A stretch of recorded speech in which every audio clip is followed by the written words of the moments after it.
Hello, ladies and gentlemen. Welcome to the Saturday morning D&D show. My name is Jordan with a silent PH in the middle, and I am joined always by my wonderful co-host, Sir Lucian. Over at Sir Lucian Gaming, how's it going on this wonderful free RPG day? Wah, wah, wah, wah, wah. Must be the best day ever, really. Come on. Free RPGs? There's nothing better than free RPGs. I love buying RPGs, and you get a free one. It's just like, it's crazy. This world. This world. Where do we even live? Thank you, 2020, for something. Jesus, you took everything else from us. That's my bitterness of, it's in our show notes, but that's my bitterness of, I've been thinking about Gen Cons coming up and all the things I'm going to miss, like getting to meet and hang out with Jordan for a week. And I know. Gen Con, I'm still bummed about that. Because I was going to hit up Gen Con this year, and I was going to try and make PAX Unplugged. Yeah. I was going to see if I could make it happen. And I wanted to, and the Nerdarchy Con was this Halloween. Yeah. And that was in Pennsylvania, and I was really excited to go to that too. Live. D&D Live, which I don't think streamers were going to get invited to regardless. But yeah. I think Wizards of the Coast is cutting ties with regular streamer people. Because of the Pro Jareds and the Holly keep Conrads themselves in trouble. Yeah, and I think they're just maybe we just hard. stick to celebrities. And I don't know if I don't know, it's kind of weird. It's bittersweet to not be as a part of the community as we once were. Or I shouldn't just not recognized, but the community is still there and it is very strong, and they are making some really amazing stuff. Case in point, Conowitch, why can't I think of her first name? You're thinking of her Twitter name. Yes. She, we did the D&D live stream thing that she did, which was really fun. I forget what it was called, but that was a lot of fun. I was on there as a panel, and we had a good time with that. It was really good. So the community is live and strong. Indoor Adventure, yes. Thank you for my awesome wall tiles behind me. I have been trying to create... Hit my microphone. I've been trying to create the gamer space, and I got some sound dampening hexagons, and I plotted them out. And I'm going to get some different colored ones, I think, and try to mix and match them. Lucian says I should do the whole wall as a hex grid with these sound-absorbing hexagon tiles. So I could, I don't know. That matches a hex crawl campaign that he's running. Could be the island, your Hot Springs Island hex crawl. Yeah. And then it follows, you only draw stuff on there when your players get to it. So then we could watch through D&D Saturday morning shows the progress of... Have a little boat, cut out of felt or something, and I move it along. Yeah, and you could just, a little magnet that somehow sticks to everything, or a little sticker that you can move around. Yes, Celeste Conowitch. I don't know why I spaced on her name. Thank you, Jancy. I was trying to help you, but it wasn't coming to my mind. Yeah, she's a really great person. So in the news, it is Free RPG Day. If your local store, you can go to freerpgday.com and search to see if your friendly local gaming store is participating. If they are, there is a bunch of really fun stuff you can get. Let's just go down the list. There's an anthology of indie RPGs by 9th Level Games. So they combined a whole bunch of different indie RPGs, and I think you can get a whole bunch of those. And they're probably not going to let you have all of these. You have to choose. My store is please take 2. And then I think if you buy something, they'll let you take another one, kind of a thing. Sure. There is Genesis Keyforge by Fantasy Flight Games. They're making really good stuff. Dungeon Crawl Classics has a starter pack adventure. Magpie Games, we're a big fan. Root RPG, I hear that's really good. That's really good. Paizo and Paizo's doing Pathfinder and Starfinder stuff. Kids on Bikes doing a thing. Kids with Brooms just came out. Kids on Brooms. And so I think the Kids on Bikes supplement is going to have some witchy stuff in it.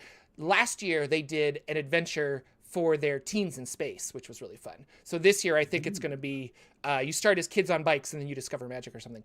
Overlight, Warlock Tiles by WizKids, they're going to have an exclusive item, like a little miniature mini or something that you can get. Get Overlight if you can. If your group is giving you that book, I did the Well, it's not the whole book. It's like a starter. Awesome. Like these are all just like intros to it. Yeah, but it's really great. And a lot of people, this is a collectible day. Especially the Goodman Games Dungeon Crawl Classics, because every year the adventure and the cover is slightly different, and so people are like, oh, and so they've been collecting them throughout the years. It's really fun. And the new adventure, and same with Kids on Bikes. It's a new adventure every year, and it's kind of fun to grab stuff. But yeah, and Pathfinder, Starfinder, new adventure there. Lots of fun, cool stuff. I guess there's some minis, miniature game, how to paint books and stuff like that.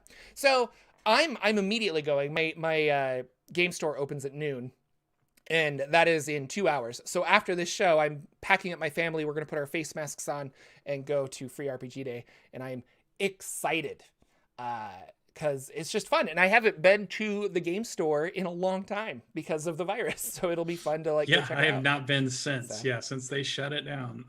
I've been buying everything online, unfortunately, but I was sad because I was excited for this, and I'm also excited for DCC Day, which was earlier a couple months ago.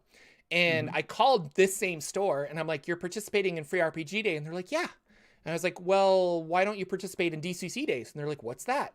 And I had to explain Dungeon Crawl Classics to them. And I'm like, literally the same company, Goodman Games, started Free RPG Day. Like, you already are working with them. Why aren't you just doing this? And they're like, oh, I don't know.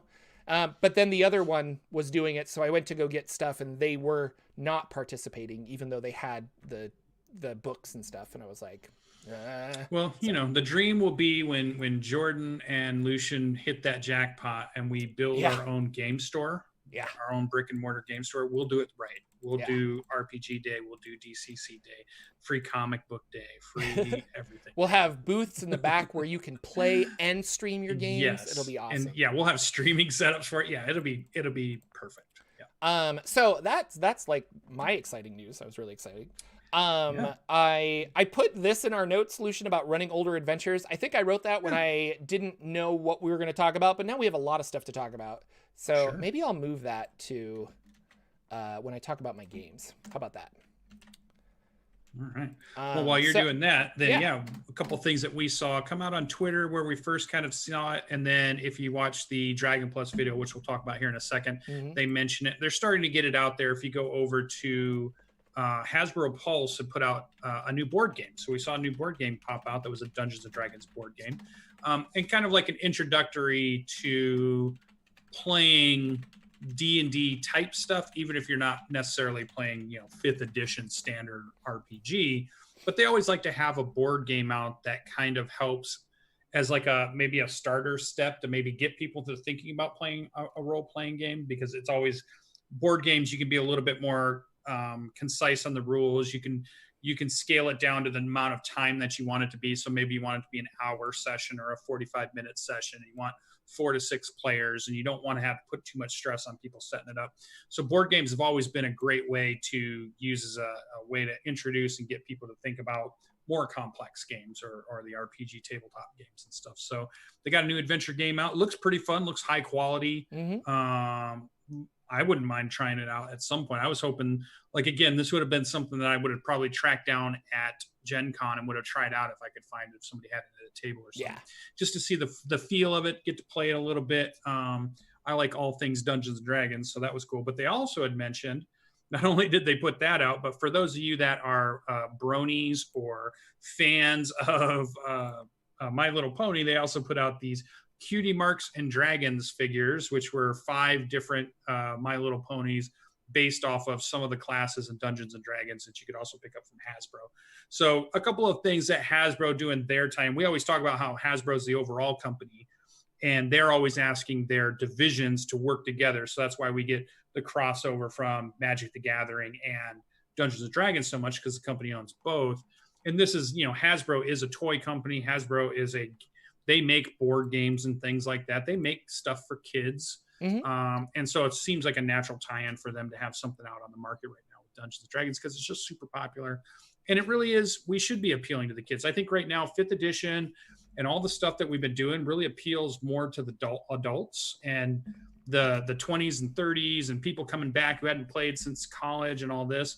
But I wouldn't say that all the stuff they've been putting out is enticing to a 14 or 15-year-old as much, right? Because it's all, I don't know, maybe it is, maybe I just don't, well, see it as much. Yeah, 14 and 15-year-olds aren't streaming and they don't have, audiences like that. So you're watching people of a similar age get excited about D&D because we're in that circle.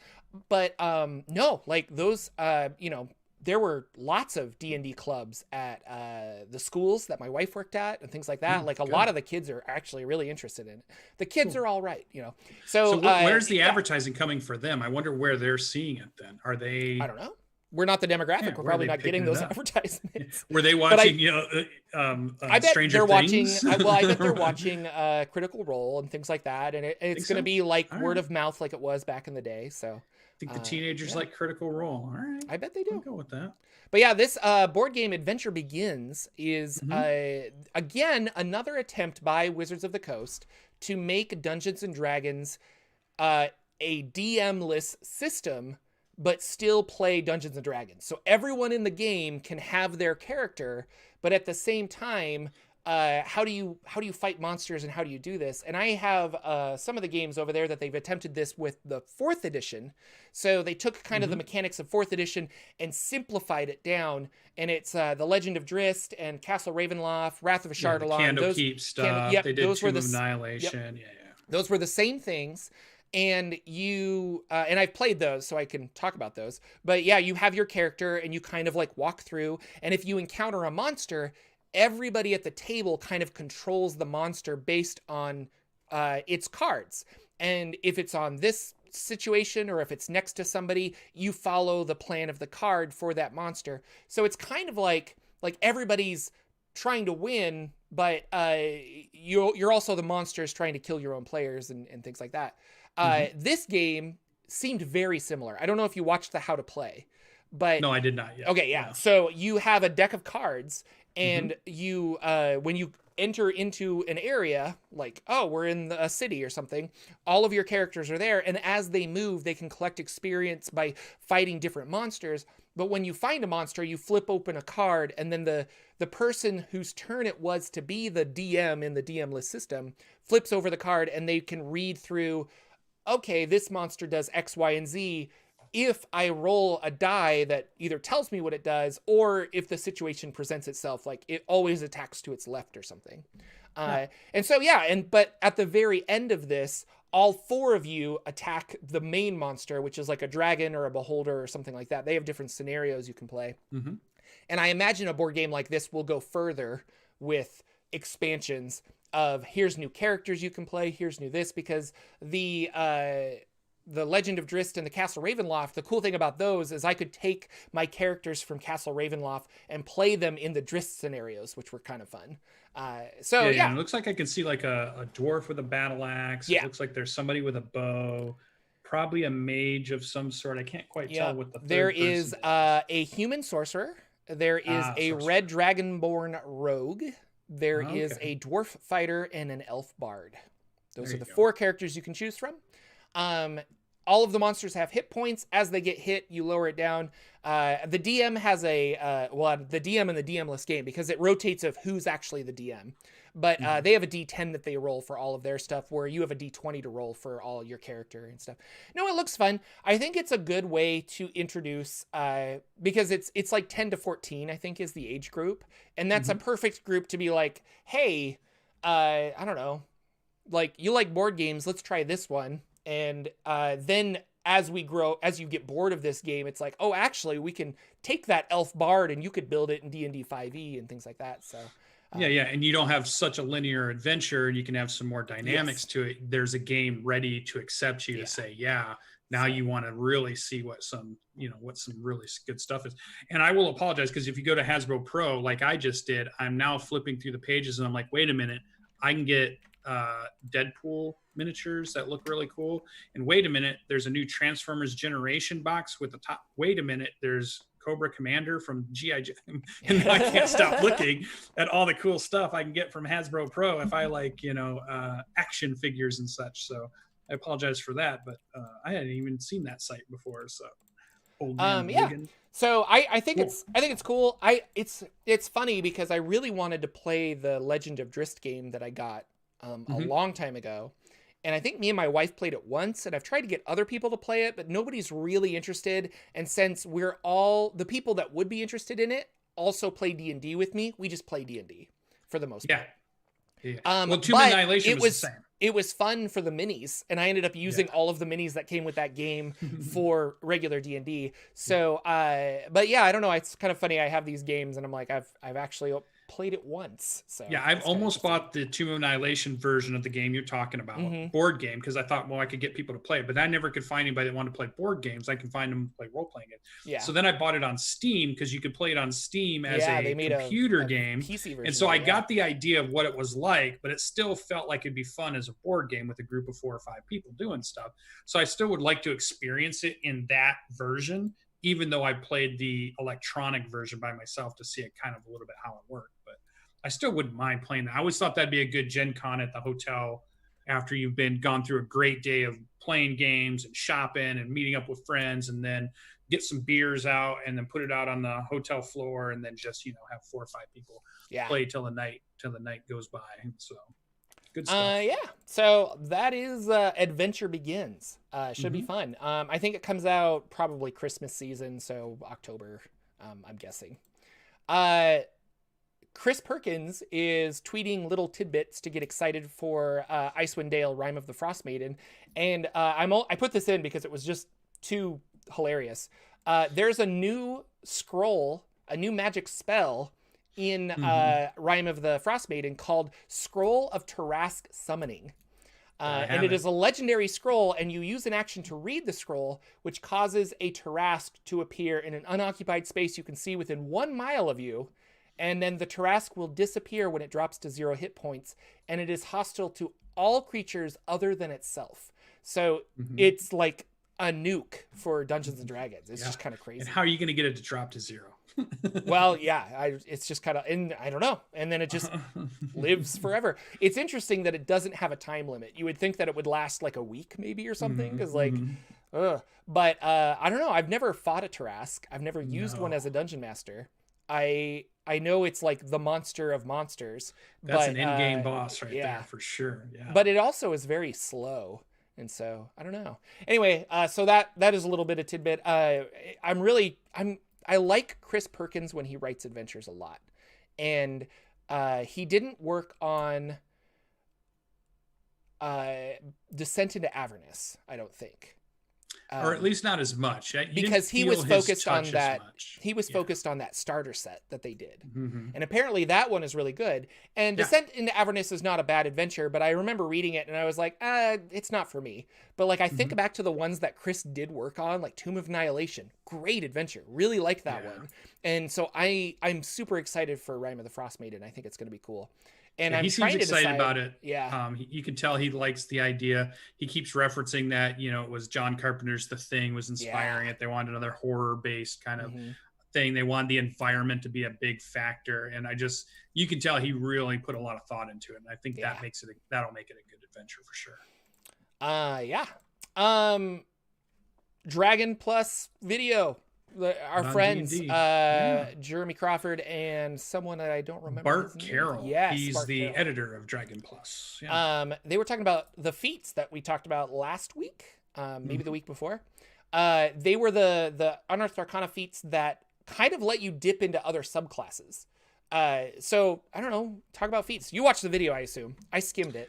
I watched a good portion of it. I've not gotten through all of it. I always like to point them out because if you ever want to understand their insight into feats, you can go and watch the videos where they talk about their feats or the classes they're making or the spells they're making and everything. You kind of see where they're coming from. So you have this idea of, even if they don't hit the mark that they were trying for, you can at least understand what their thought process was. Yeah. And the thing that came out of it was towards the beginning of it that I thought, and both of us kind of wrote down the same note when we looked at it, was there was an interesting comment by Jeremy that said the stats show that most people play this game without using feats. So they don't have never made it mandatory because most players don't use them in the first place. And I thought that was interesting because it feels like every player I play with loves feats and wants feats on their character. Yeah. And they were talking about how when they create a feat, it's got to be something that's enticing enough to get you not to take the ability score increase, because the ability score increase truly is, in this edition, a powerful increase every single time. It's very rarely not something that's significant, because the way the ability scores happen and the very few chances you get pluses from anything, ability scores have a big impact on 5th edition. So if you're going to take a feat over that, I would argue like there's a reason that people only take the stats, because to sacrifice those stats, like unless you're rolling stats, the only reason that my my Warforged Eldritch Knight took feats is because I rolled really well with my stats. Yeah. And like when you're that capped out, it's kind of like, actually it's way better if I do this thing. But yeah, I don't know, if you're playing with a standard array, like I don't know, that hit point increase from getting your con to another +2 to Constitution. Trying to get a +5 on anything in your stats is a huge boon over something that the feat's going to give you typically. And really, I think you see it there's a couple classes that give you extra feats in the line, or extra chances for ability score increases, where if you're a wizard or a sorcerer or something, you're getting so few of those, there's no way you can waste them typically on feats at a point unless you rolled well. And then most people, it feels like the games I've been playing in have stuck to their guns about rolling, 4d6, drop 1, or only use standard array, or maybe use a point buy. But even with a point buy, you can't get astronomical stats. I have not seen, like back in the day, I remember everybody bringing their character sheet and somehow everybody had 2 or 3 18s already, type thing. Whereas I don't see that hardly at all anymore. I think people are really sticking to the guns of the dice that they roll.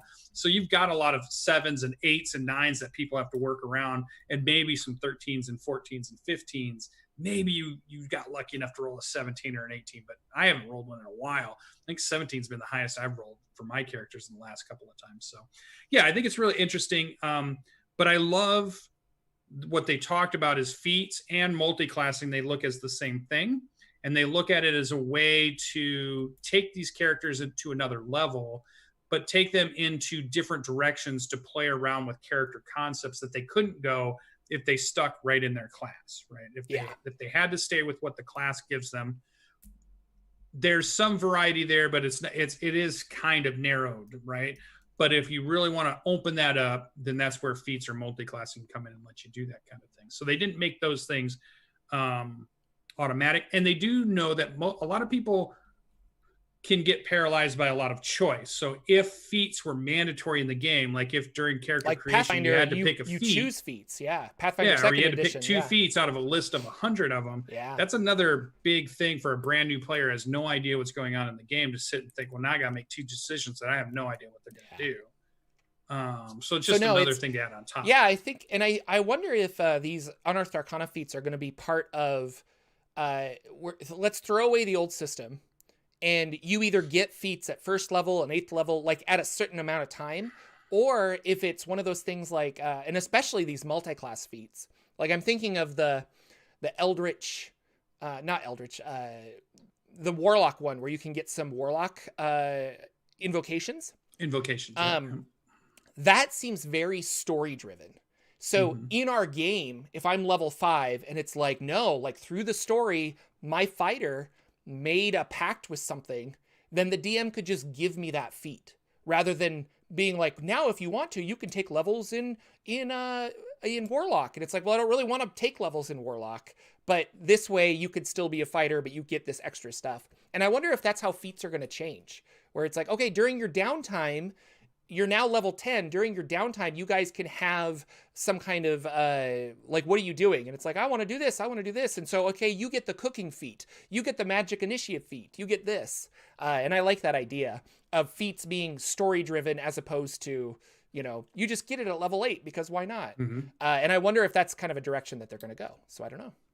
But That's my story. Hi, that's what I liked about it. But then they dive into the different feats, and you can get a few more pieces of information from that. And I think it's a good video to watch. I'm always impressed. Just like you're saying, we love the adventures that we know Chris Perkins writes.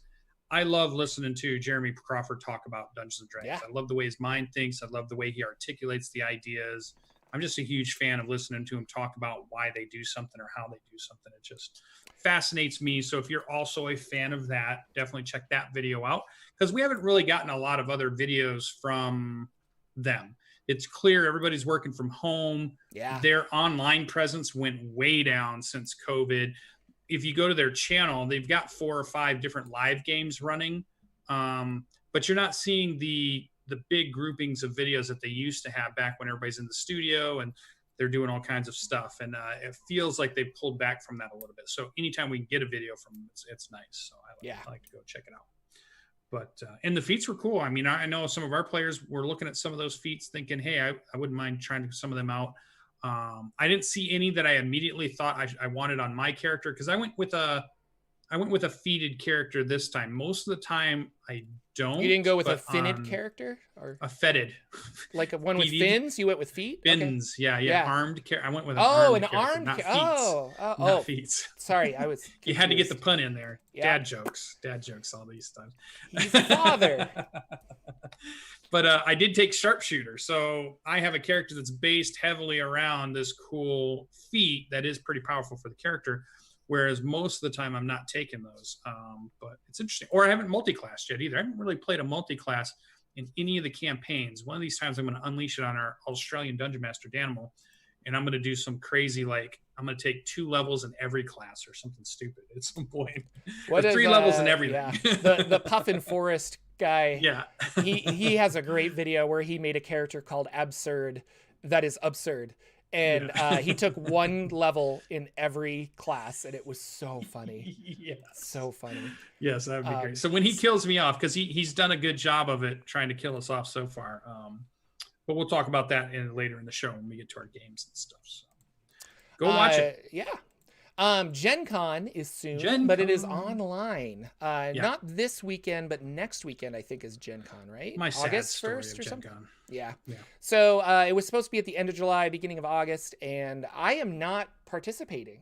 I just have too much going on, really, to dedicate some online stuff, but I didn't know if you were, and I was going to ask you, like, are you doing any games? Are you signed up for anything? Let's go through the story here. This is story time with Lucian about Gen Con Online. So a few weeks ago, you get the email that says, hey, we're still doing Gen Con Online. We're going to put our big thing up. You can sign up. Yes, this sounds great.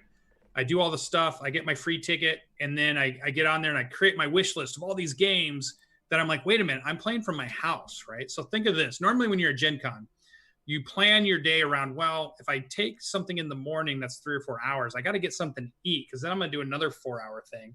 Mm-hmm. And then I might do another 4-hour thing, but then I need to go back to the hotel, because that's a lot of time. I might be able to get 3 games in if they're 4-hour stretches. But here I'm thinking, wait a minute, I'm at home. I can just get up, go, come back, do whatever I need to do. I can fit it all in. So I filled my wish list up, right? But you fill it up before the day comes, when they start to fill the orders of all these people that want to get their tickets.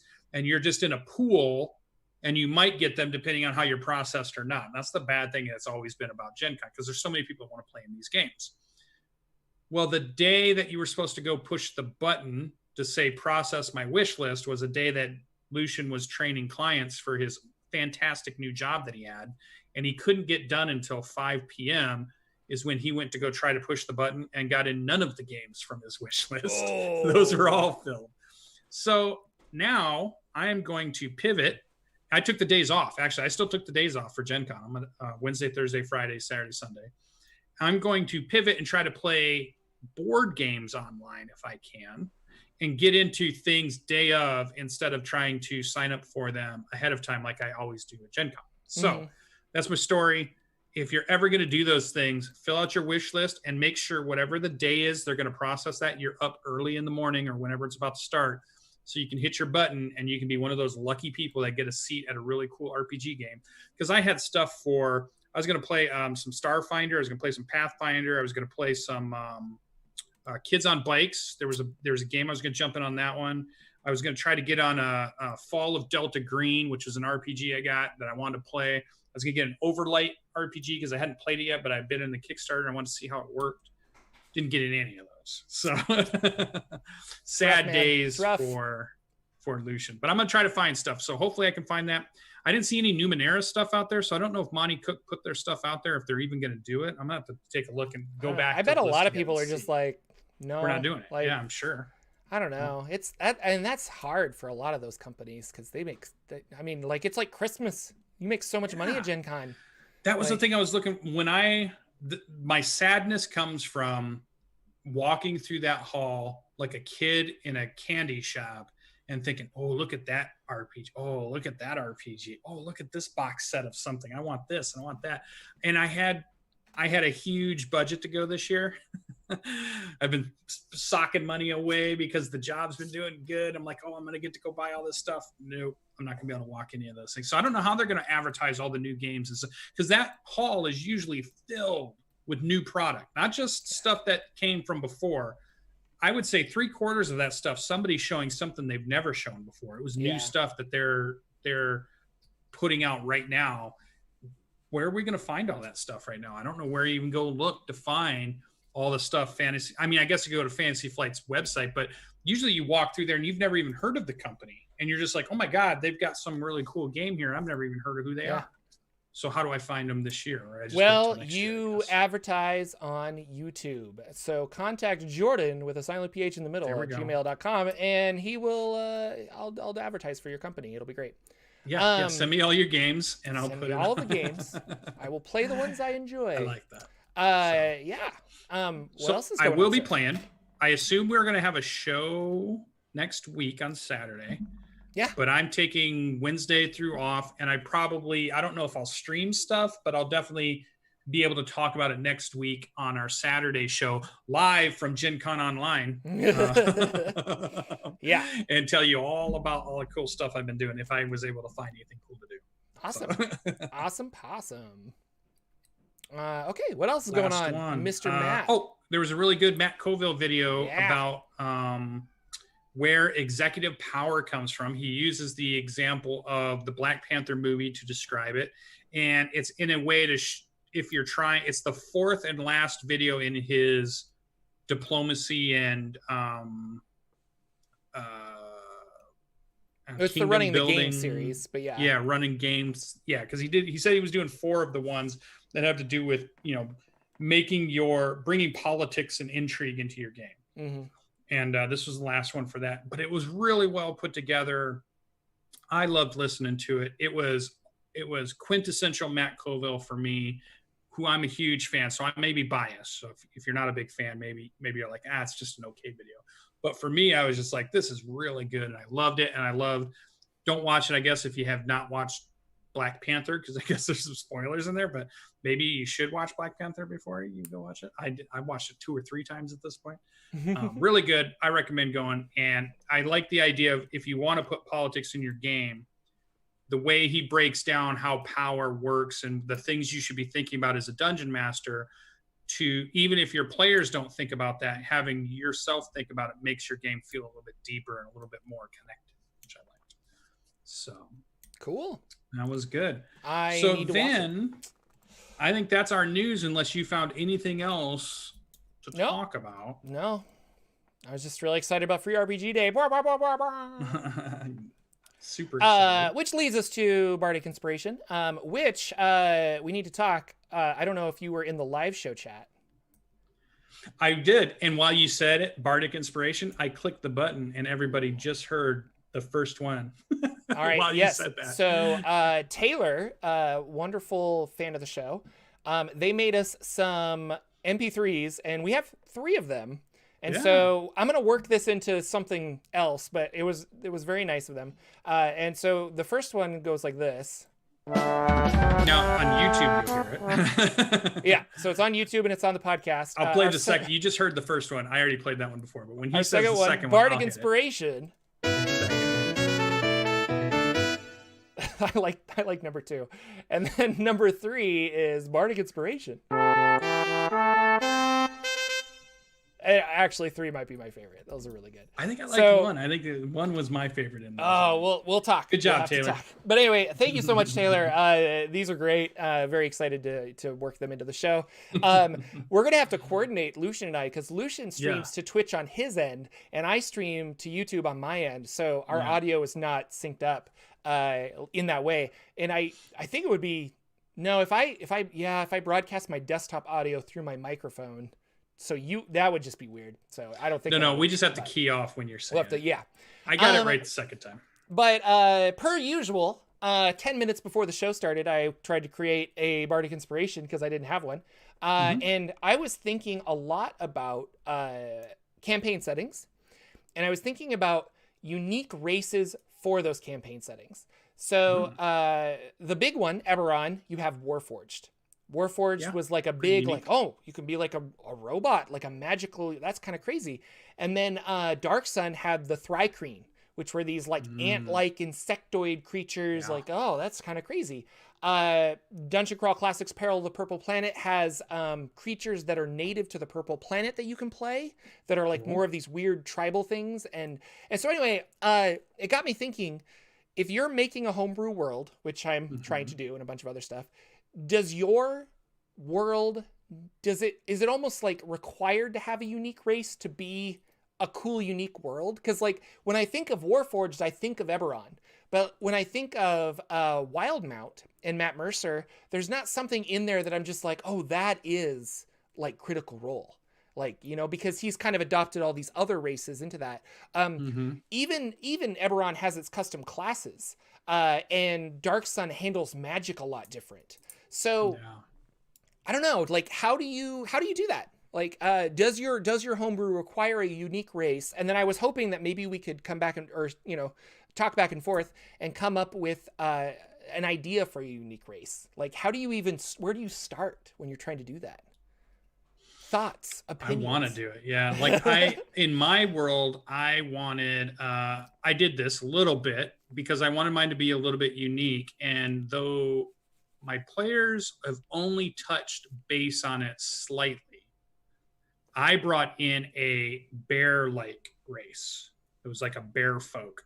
And I like the idea of, just because like we have cat folk and bird folk, and we have all these lizard folk, and we have lots of these things that already are good examples of that. But I just thought, we don't have a really good bear guy. Like some people want to play bears. That just sounds fun and cool.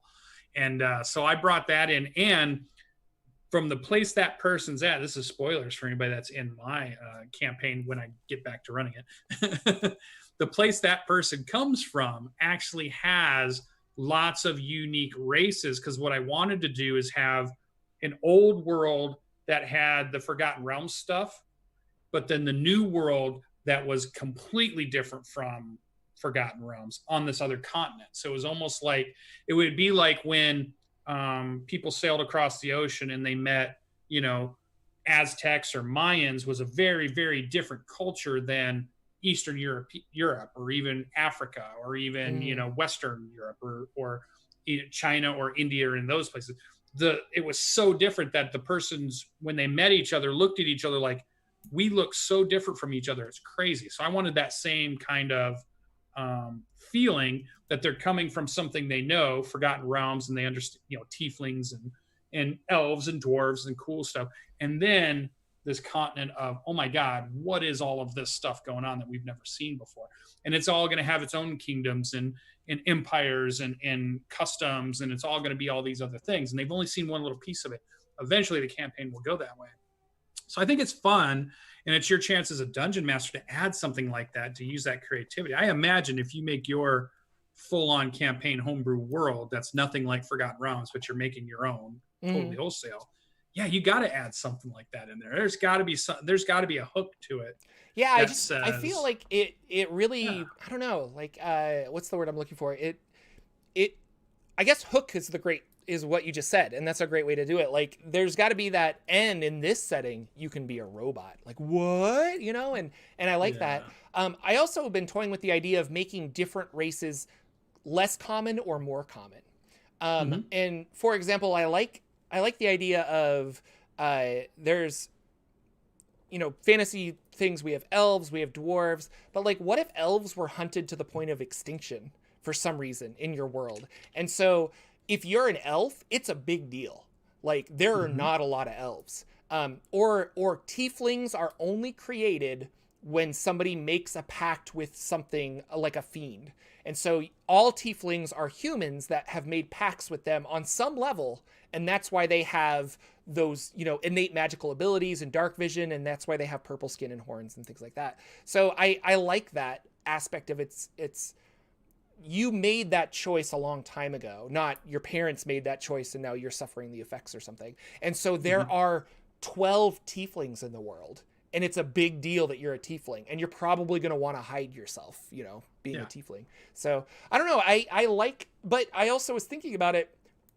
What fantasy races are left? Because you just said, you're like, there's frog people, there's this. We have bullywugs, we have Aarakocra, we have all these different things. We need more dog people. Well, dog people. We don't have enough dog people. Which kind of like, dog people. But also, I was thinking, like, are we going to have tree people? Like, are you going to be like an ent thing creature, And it made me think of Mutant Crawl Classics has the Plantients, which are the sentient plants that you play. But I don't know. We just don't have a lot of, like, how do you, I don't know. And I'm thinking again of Tolkien. There is swarm race. There's a creature in Tolkien's mythology called a woes, I think. And they're just like little short tree dwarf looking people, but they are hairless, I believe. And they're just kind of running around. I think we should have sentient ooze people that we sentient oozes. Yeah.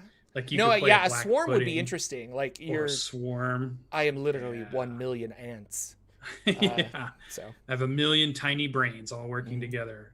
5 plus 5 is 9. You take damage. No, that's the Rick and Morty where you take damage from. There was a hero in Rick and Morty called like Million Ants or something, and he was just a guy. It's funny you said that because I watched the very first Rick and Morty episode I've ever seen in my life, season 1, episode 1, yesterday. As my wife, I was having lunch and my wife was working behind me, and she's like, "What is that annoying show you're watching?" I'm like, "It's Rick and Morty. Everybody says it's great." She's like, "It sounds really annoying." I'm like, maybe it gets better after episode 1. I don't know. You got to get through episode 1, and then I really think it kicks off. I did not like it I was like, what is this show? But it's very smart. It's very fun. Yeah. Burn Bright apparently has a swarm race. So there you go. Yeah. Or crystallid people made of lights, certain colored lights maybe, or they can manifest lights and shadows. We got too many cat people as it is. We got Leonids. We've got Tabaxi at this point. What else do we got? We got you need a Felix person. Maybe he's just like a unique NPC in every game, and he's unkillable because he's just so adorable. So that was my bardic inspiration. Not really inspired, but it just got me thinking about like, man, and the obvious thing for a race is to take something and make it humanoid. And so you're like, let's make a humanoid frog. Let's make a humanoid bear, like you said. And I don't know. I was wondering if that's just like tapped out, but who knows? The Thri-kreen were really unique to me, I think. Yeah, like a praying mantis kind of creature almost. Yeah. But anyway, Mr. Lucian, what was your bardic inspiration? Oh, I should have played it. Number 2. Everybody was voting on number 2. Yeah, I just played number 2 again. All right, that's my bardic inspiration. Mine was a little bit late too, but I'd been kicking around this idea, and I've tried it once in one of my campaigns, but I thought I would put it out there. The idea of combining 2 RPGs that you really enjoy together. So the idea would be you have a character, and you could go at it a couple of different ways. You could pick one rule set, but then you could grab the world from 2 different RPGs that you like, and you kind of have some crossover, whether it's portal doors or they smash into each other, and now there's this area along a border that all of a sudden the 2 worlds have combined, and your adventure is about the people on both sides dealing with this new border of, once I walk over, now I'm in Forgotten Realms, but when I walk over here, I'm in Numenera, right? So if those are my two really fun games that I want to smash together. But I thought the other way you could do it, even more cool, but maybe a little bit more work for you dungeon masters out there, is that you would have your character for your Forgotten Realm, and another world has smashed into it. And when those characters move into the other world, they actually have characters that based on those rules, and you use those rules. So you use the rules of the other game when they're in those lands, and you have in your story thread of what your campaign's about, reasons for them to go back and forth. And so they're constantly using one character sheet or the other. They're using different rules for one thing or the other.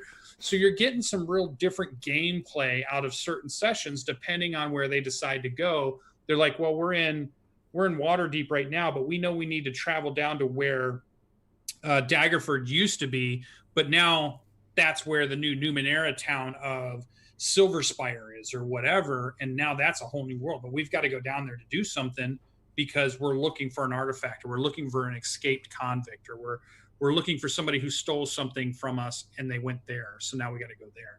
So this idea that you could have a couple of different characters in the campaign and you're playing them, and the rules of the world change based on location. So depending on where you're going, and they could plan for it. So it wouldn't be thrown upon them. They could plan and say, okay, we know we've got to go here. We know it's a Numenera world.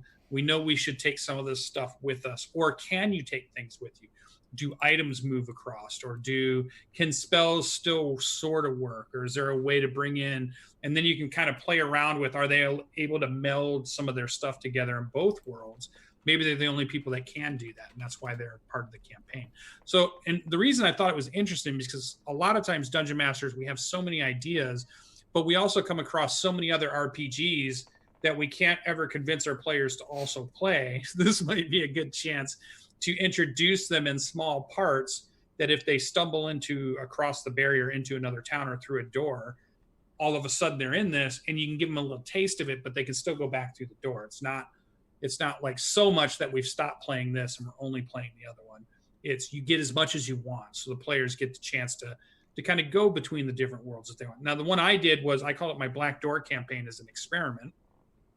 And under Silvery Moon, I had said where they had put the portals, because there's a lot of circle portals that you can find in a lot of the different adventures that let you port around Sword Coast. In Storm King's Thunder, they talk about it. And I thought, well, wouldn't it be cool if under the School of Magic in Silvery Moon, they just had this tunnel, and it was all these doors that led to these circles, but they created one that went to a world they'd never seen before. And I got to go to a Warhammer world because I love Warhammer Fantasy a lot. So I sent my players into the Warhammer Fantasy, and they got to fight Skaven and Rat Ogres and stuff. And it was totally different things going on, totally different group. And then they came back and told the school about, this is what we found when we went there. And there was a whole storyline about how it happened, how the whole rift had happened, how the two worlds have now been connected, and what the danger is if either world figures out that there's a way to get from one to the other. That could be dangerous for each world. So that was the whole campaign's premise. And then the other one was, there was a third door I put in at the very end of it, which was a zombie-filled world, just a world just overrun, millions of zombies everywhere. And what would that be like as a world that they went in through and they found out and they were exploring too. So it was just an interesting idea. I wonder what other people would do with that if they took it and ran with it. What worlds would they want to try to combine? What worlds would it be fun for their players to dip into a little bit and then come back? And, would you keep one system, or would you try to play around with both systems? I like the idea that the worlds are different enough that maybe some of the physics are different. So maybe magic doesn't work as well, or maybe technology doesn't work as well if you try to bring a gun back or something. Or you can play around with some of that stuff. I like that idea too. Keeping the systems separate seems problematic though, because and I'm just going to use like D&D and Numenera because that's what I'm thinking of. But like you have a cipher or an artifact or something in Numenera that specifically does this. The minute you bring it over to a different system, you have to figure out, well, now that we're in D&D, this thing has to do like 5d6 worth of cold damage or something. And we're going to have to give it a saving throw. And as a DM, you can come up with that on the fly, but I think your players are going to want to know, like, how do my things work? Like, my sword is magic, and it does 2d8 radiant damage here in the Forgotten Realms, but when I go to Numenera, like, what does it do? because damage is different in Numenera, and we only roll a d20 in Numenera. So I don't know. I think if you really wanted to make it work, you just need to play the Strange, because that is system that is Cypher, where you are like, oh, now we're doing superhero worlds, and now we're in fantasy, and now we're in this, and you're hopping from those different worlds as the same character. So it's been done as like, well, it's not your idea, but the idea of genre hopping is present. And you want to like mash up two games, and I think that's really cool. I also like the idea of like Magic just works differently in these zones. That could be a lot of fun. Not even mashing two systems together, just anti-magic fields and wild magic zones and things like that. I like that a lot. But I don't know. It's kind of interesting. Conversion would work is because many of us, you included, will take 2nd or 3rd edition adventures and want to play them in 5th edition. So you are converting things and thinking ahead of time about, well, wait a minute.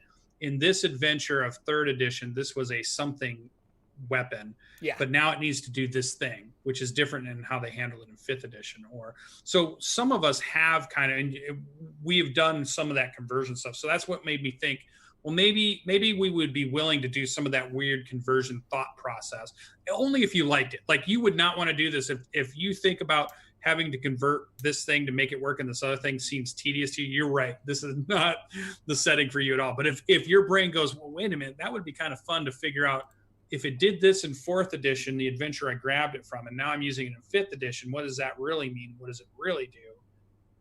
And you like doing those kinds of things. I did it with an AD&D adventure I put in Revenor, which was really fun, but it was really hard to look at what AD&D creatures and what they were equivalent to, because I brought in a couple of creatures that they have not brought forward into 5e. So I had to convert those creatures over. And the stat blocks are nothing like a 5e stat block as what an AD&D was. 3rd edition and 4th edition is probably not as hard to convert, but definitely AD&D was trickier, because you're back into THAC0 and you're back into all that stuff, and you're trying to. No, Route of 7 Parts is an AD&D adventure, and I'm you're converting left and right. Like the rod, when it's fully assembled, I think it's a +5 quarterstaff. Well, there's no +5 in D&D 5e. So the max that any weapon is +3, and so I'm trying to augment, like, well, the spells are the same, but like they work differently, and it's been a challenge, but it's also fun. Like, that's a fun thing if you like it. Choose to do it if you like it. So that was my bardic inspiration. That was a pretty big one, but it was a way to give, because sometimes dungeon masters, your players are most of the time happy to continue playing in the same system, the same world for 20 years.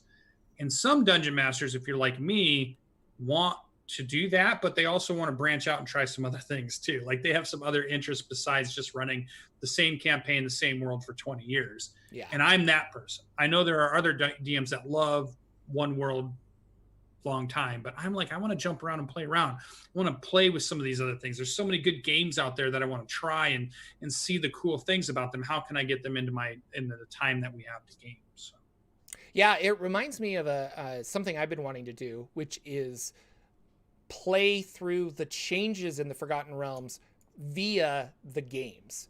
So when you are playing AD&D and you're moving on to 3rd edition, play through those storylines that changed how thieves worked and changed how this worked, because magic was changed. And then when the Sundering hits, or the Spell Plague, you change your character that was a 9th level wizard in 3.5, but is now this type of wizard in 4th edition. And they have to, like, how do I use magic again? And it would be fun to play through that. And then the change again to 5th edition, because there were world events. There were world events that change that. So anyway, cool. It's interesting. I like it. I don't think I will do that, but it's an interesting topic of conversation. Speaking of topic of conversations, great segue, Jordan. What's happening in your games of Dungeons and Dragons? What are you playing? What are you running? We're not deep. We're in the first level of Dungeon of the Mad Mage. That's right on top. That's not deep at all. We found out some possible information that we don't know if it's true or not, but there's at least 20 plus levels. Wow. We can't wait to explore more of these. The first level we've explored has been pretty big. I won't spoil it for anybody else that's playing, but it is interesting to see how they designed this and how they thought about why creatures are here, why the things are here, why things are happening the way they do. Who are you going to bump into in these early levels and why? And I like that. I'm playing my Aarakocra Fighter Arcane Archer, which has been really fun.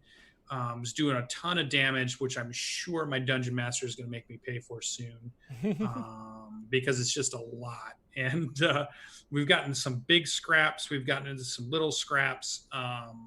So it's been pretty good. I'm enjoying it. I'm a huge dungeon crawl person. I can dungeon crawl for the next 20 years and be happy. I am not a person who needs a huge sweeping spanning Game of Thrones storyline or going from continent to continent. I love a good old deep dark dungeon dive to play the games in. That's my favorite type. So I'm having a good time. Nobody died yet, so that's good. I do have some ideas in case my character does die. He doesn't have night vision, so it is interesting. We have 2 characters that don't and then 3 characters that do, so there's that combination of trying to figure out, well, how are we going to tackle when some of us can't see and some of us can? And people are moving around that have the light source, but I'm using a bow, so it's not like I can carry a torch in my second hand. Right. So I got to figure out a light spell at something. Like, fire arrows would be good. Yeah, that'd be good. So we'll see. And I did get a magic bow off of some downtime, which was nice.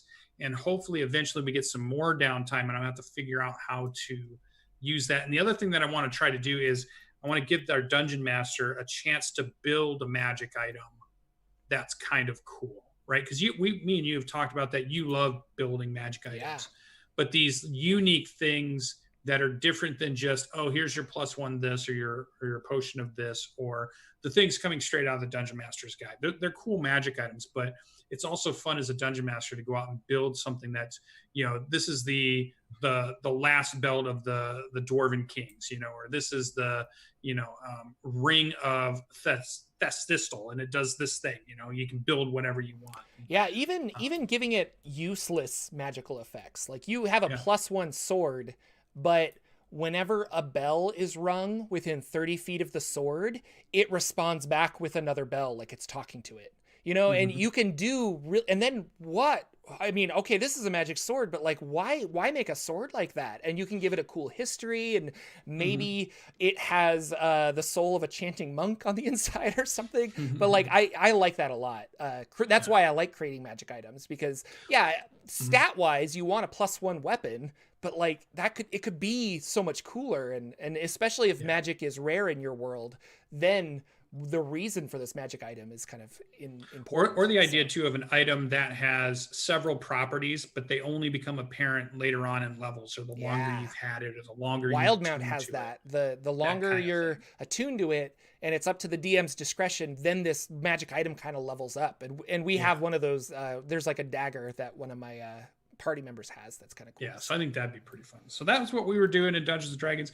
I'm getting the itch to Dungeon Master once again. I'm getting a good handle on my new job. So I'm thinking probably within the next month or 2, I kick off my campaigns again, and I get back to being the actual DM, which is good. Gonna run Jordan through Rime of the Frost Maiden. Okay. I like that. I think so. And I can't wait to use that spell on you, the Tarask scroll. No, I'll have the spell. Yeah, that's not a player. Gotcha. That's a player thing. Yeah. I thought it was a DM. No. You're wrong. You're wrong. Wrong again. Typical Lucian. Heyo. Yeah. So what did Jordan do in Dungeons and Dragons while he was unpacking boxes? Nothing. I've just been unpacking boxes. We were gonna play last weekend, but then July's just a busy month, and everyone's like, "No, stop." I'm going to run you through that 100 level campaign that you were posting in your video. That's what I'll run you through. Yeah.